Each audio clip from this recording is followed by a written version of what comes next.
Olá, pessoal, sejam todos muito bem-vindos a mais uma aula de gestão e processo administrativo, dando sequência aí à nossa semana 1, vamos para o terceiro vídeo. E nesse vídeo eu vou tratar com vocês de premissas da administração. Então, nós vamos entender aqui um pouquinho esse conceito de premissas, né? O que são as premissas, o que significa isso, e vou listar para vocês algumas das premissas da administração. Tá? Então, vamos lá. O que são premissas, né? Então, premissas podem ser definidas como informações essenciais que servem de base para um raciocínio, para um estudo que leva a uma conclusão. Então, quando eu penso em metodologia científica, por exemplo, né, o método científico, eu parto de algumas premissas para chegar a um resultado, não conduzir um estudo.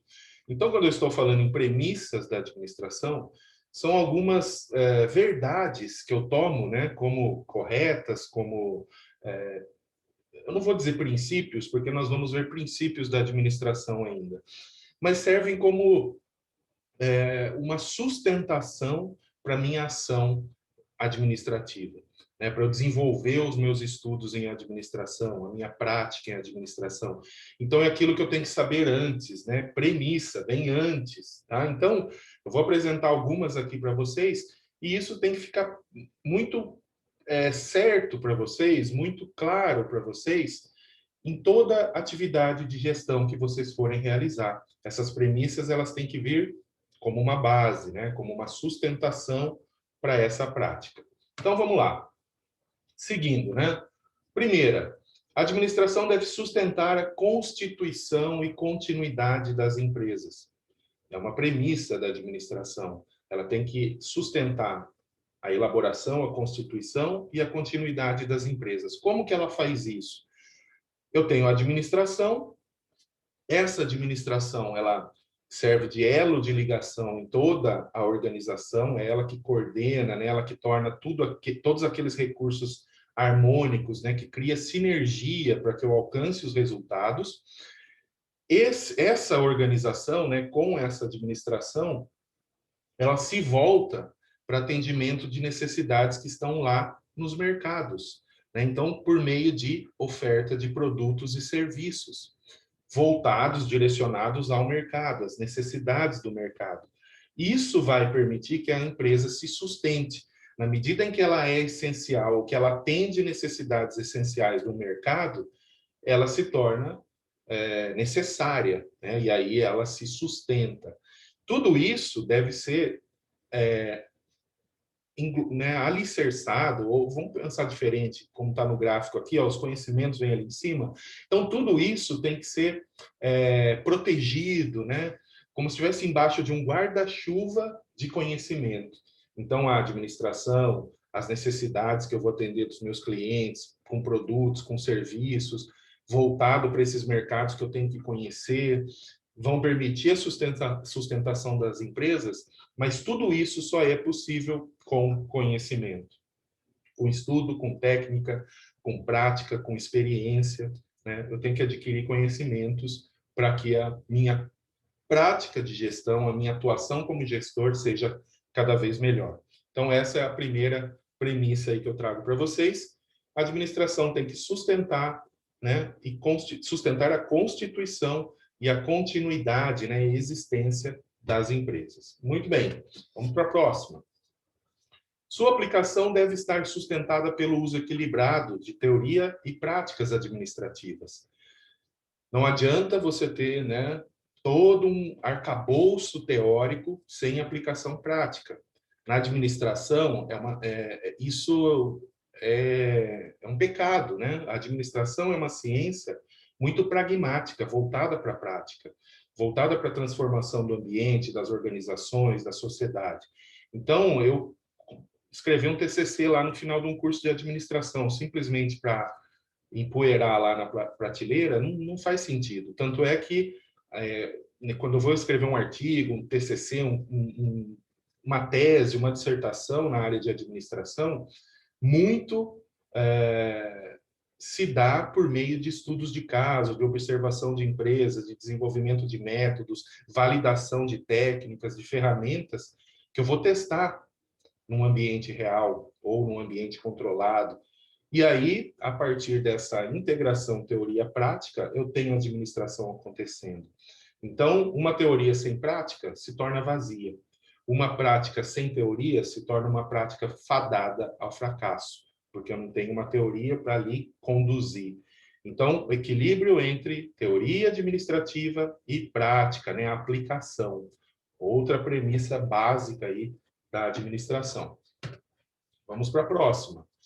Sua qualidade está diretamente correlacionada ao estilo de atuação e ao nível de conhecimento administrativo dos executivos e funcionários da empresa.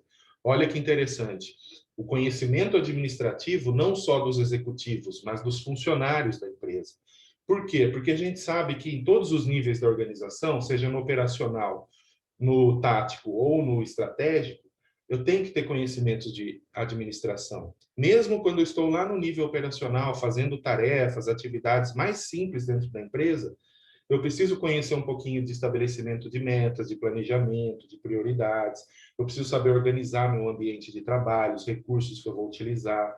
Eu preciso saber dirigir, né, para executar bem o meu trabalho, as minhas ações. E eu preciso saber controlar os meus resultados, os meus processos.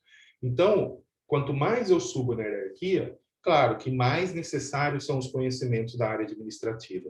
Mas em todos os níveis eu tenho que conhecer um pouquinho de administração, e cada vez mais.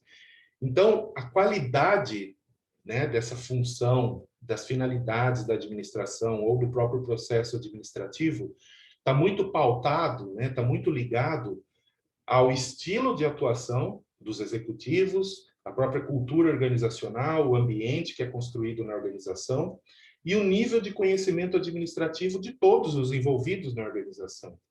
Então, não só o administrador, não só o dirigente, não só o gestor, mas os funcionários também devem conhecer um pouquinho de administração. E na medida que eu subo nessa hierarquia, mais conhecimentos da área de administração, da área de gestão, são necessários, tá bem? Então, mais uma premissa aí para nós. Próxima, o bom administrador. Então, essa premissa aqui, ela diz para nós, né, o que um bom administrador deve ser, o que se espera de um bom administrador. Ele tem que ter uma consciência humilde, né, das complexidades da administração. Ele não pode achar que ele sabe tudo. Ele tem que saber que sempre há algo a se melhorar, sempre há um processo que pode ser ter ganho, né, em termos de qualidade, melhorado, otimizado. Os conhecimentos que ele tem nunca são todos os conhecimentos existentes da área administrativa, até porque eles avançam muito rápido. Então, uma consciência humilde de que eu conheço alguma coisa de administração, mas eu posso compartilhar, eu posso somar, eu posso me cercar de pessoas competentes para melhorar a minha atuação como gestor, como administrador. Tem que ter um entendimento de como se deve tomar decisões. O processo administrativo passa pela tomada de decisões, né? Nós vimos lá na nossa primeira aula que grande parte, né, reforçando aqui, da atuação de um gestor, de um administrador, é tomar decisões. Ele não pode fugir das decisões. E aí a tomada de decisão cabe um processo decisório, né, etapas a serem cumpridas. Então, um bom administrador, um bom gestor, tem que saber como tomar decisões. Deve saber que tipo de pessoas ele deve contratar, essencial, né? Se eu sou um gestor, se eu sou um dirigente, se eu sou um administrador, eu tenho que trazer pessoas para a empresa que vão agregar, né? Que vão somar, que vão construir algo melhor, que vão mudar o status quo para um status melhorado, que vão ajudar a empresa a consolidar vantagens competitivas, alcançar seus resultados da melhor forma possível. Então, eu preciso saber muito bem que tipo de pessoa a minha organização precisa. Até porque, quando uma pessoa vem para a organização, ela vem com uma série de objetivos, de anseios, de necessidades que ela acredita que a organização vai suprir. Então, essa escolha é um processo em que a empresa escolhe o seu funcionário, a pessoa que vai ser contratada, mas a pessoa também escolhe a empresa. Então, esse processo de saber quem trazer para a empresa É nesse sentido também. Será que quem eu estou trazendo, a minha organização, a minha empresa, capaz de suprir essa expectativa que ela criou, as necessidades que ela tem? Se não for, provavelmente essa pessoa vai se frustrar, ela não vai desempenhar o potencial que ela teria para desenvolver dentro da empresa, né? Ela não vai se desenvolver como deveria e vai procurar uma outra opção. E aí, prejuízo para a organização. Processo de contratação, recrutamento, seleção, treinamento, depois colocação da pessoa na empresa, é um processo caro. E quando eu tenho que realizar novamente, porque eu estou perdendo uma pessoa que não se adaptou à empresa, tem muita culpa aí do gestor que não soube escolher bem, tá bom? Então, isso é essencial. Deve saber como gerar motivação e envolvimento dos funcionários. A motivação é um caso muito sério, que tem que ser estudado com seriedade, o rigor científico, né? Tem muita coisa por aí de autoajuda, de raso, né? Muita gente acha que sabe muito de motivação, mas tem pouco de ciência, né? pouco de estudo, de consistência, substância nessas falas. Eu não estou falando que é ruim, não. Você pode ler lá um livrinho de autoajuda, você pode ler algo que te traga motivação, que te deixe num clima mais leve, joia, mas também busque informações científicas, busque artigos, busque estudos que tragam, de fato, informações relevantes. A motivação, a gente sabe, né, uma das teorias diz que existe uma motivação intrínseca que as pessoas trazem. Ah, eu gosto mais de trabalhar com números. Ah, eu tenho um anseio de viver numa casa na praia.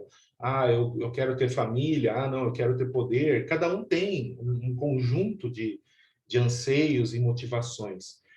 E existe a motivação extrínseca, que é aquela que pode ser moldada pelo ambiente. E aí, essa sim, o gestor tem que atuar para que eu consiga desenvolver essa motivação, ou pelo menos manter a motivação que os funcionários normalmente chegam na empresa. Todo mundo começa o primeiro dia de trabalho normalmente motivado, né? Ninguém começa numa nova empresa, né, cabisbaixo, não estou afim de trabalhar. Difícil, a não ser que seja alguém que está indo fazer um trabalho obrigado, né? Mas se você escolheu a empresa, se a empresa te escolheu e você está indo, não amarrado, né, mas de livre e espontânea vontade de trabalhar, é natural que se tenha alguma motivação. Então, as empresas pecam muito em simplesmente sustentar, manter essa motivação. Então, aí, premissas, né, voltadas para um bom administrador. Mais uma, vamos lá. O que nós tivemos de pouco tempo aí na aula anterior, né, que foi bem pontual, essa a gente tem um pouquinho mais de assunto para tratar. Sua correta aplicação deve estar baseada por modernas metodologias e técnicas administrativas.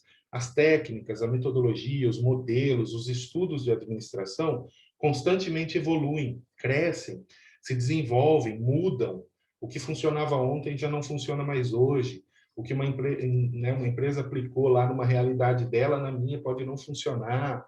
Então, eu tenho que basear, né, apoiar minha base, minha prática, aplicação da administração em técnicas, em modelos, em estudos recentes, modernos. Tem que estar sempre me atualizando. Assim, eu vou ter um como fazer, né, como está sendo mostrado aqui na apresentação, mais adequado às realidades mais atuais, às necessidades mais atuais. Então, eu preciso estar sempre buscando estar afinado com o que está sendo discutido, o que está sendo estudado, o que está sendo desenvolvido dentro da área. Muito bem. Encerramos aqui, então, nossa série de premissas da administração. O ideal é que você fique com essas premissas como se fosse um livro de cabeceira seu ali, ó. Você tem que ter isso bem gravado, porque toda a sua atividade como gestor ou como à frente, né, de uma área da organização, no seu trabalho profissional, no seu trabalho aí como profissional da área de gestão, você tem que ter isso como base, tá bem? Como sempre, uma atividade aí para vocês deixarem nos comentários para mim. Então, dentre as premissas que eu apresentei, qual delas te chamou mais atenção? E por quê? Comenta aí, compartilha aí, pessoal, eu quero saber, tá bem? Mais uma vez, muito obrigado pela sua atenção, por acompanhar o vídeo aí até o final. Um grande abraço e sucesso!